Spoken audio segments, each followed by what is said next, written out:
Hello મિત્રો, જય માતાજી। તો આજના બ્લોગમાં જો મહાપ્રસાદ બનાવવાની રીત, તો મહાપ્રસાદ કઈ રીતે બનાવવાનો એ અમે લાઈવ તમને બતાવીએ। તો પહેલાં જો એક વાગું દૂધ ગરમ કરવાનું।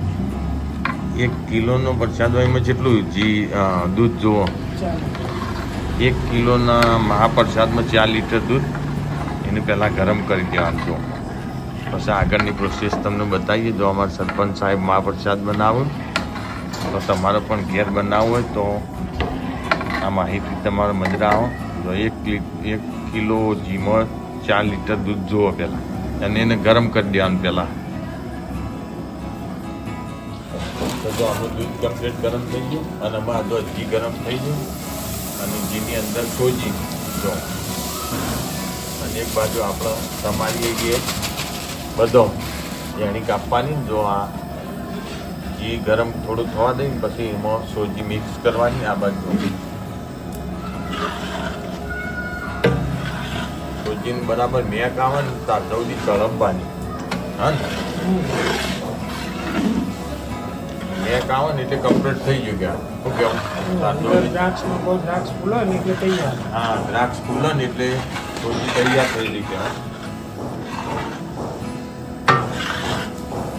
દ્રાક્ષ નાખી, દ્રાક્ષ પાકી જાય ને એટલે સોજી પાકી જાય કમ્પ્લીટ।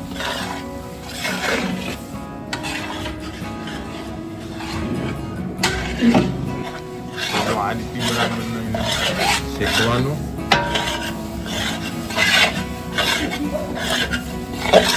ઓકે, અમારે તો વધારે બનાવે 3 કિલોનો, પણ તમારે 1 કિલોનો બનાવવો હોય તો 1 કિલોમાં 1.5 કિલો સોજી જુઓ અને 1.5 કિલો ખોટ જુઓ। બરાબર, આ 1 કિલોનું માપ છે।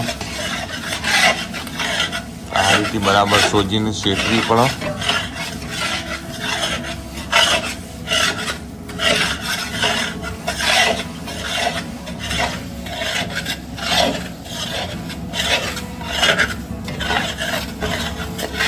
લાલ થાય ને લાલ, હા સોજી લાલ થાય ને એટલે કમ્પ્લીટ થઈ જાય।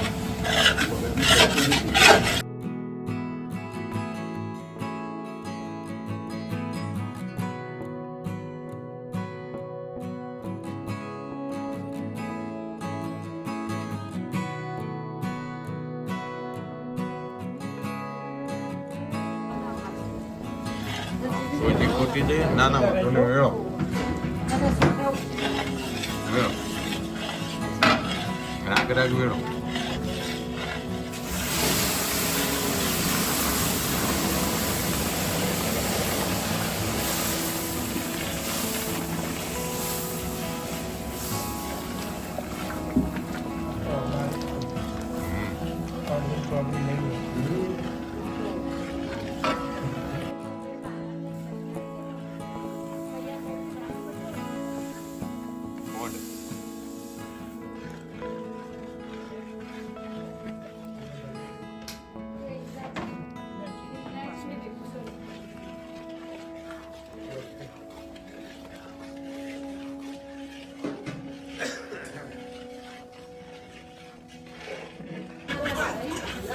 જો આ રીતે આખો કઢાઈમાં ગોળ ગોળ ફરે ને એટલે આપણો પ્રસાદ તૈયાર થઈ ગયો કહેવાય। જો હમણાં ઘડી વાર રહી અને થોડો તળશે ને આખો ફરશે ગોળ ગોળ, એટલે આપણો મહાપ્રસાદ તૈયાર। હા, તો બધો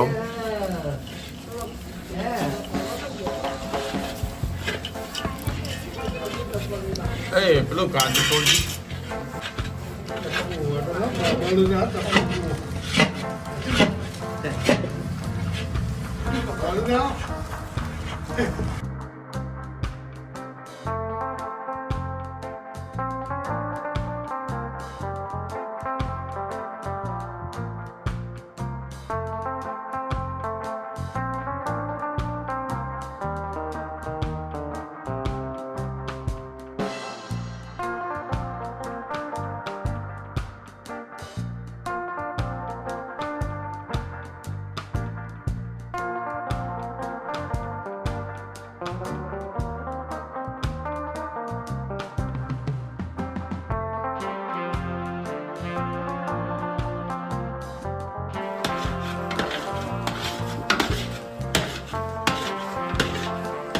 જે લ્યો લાવું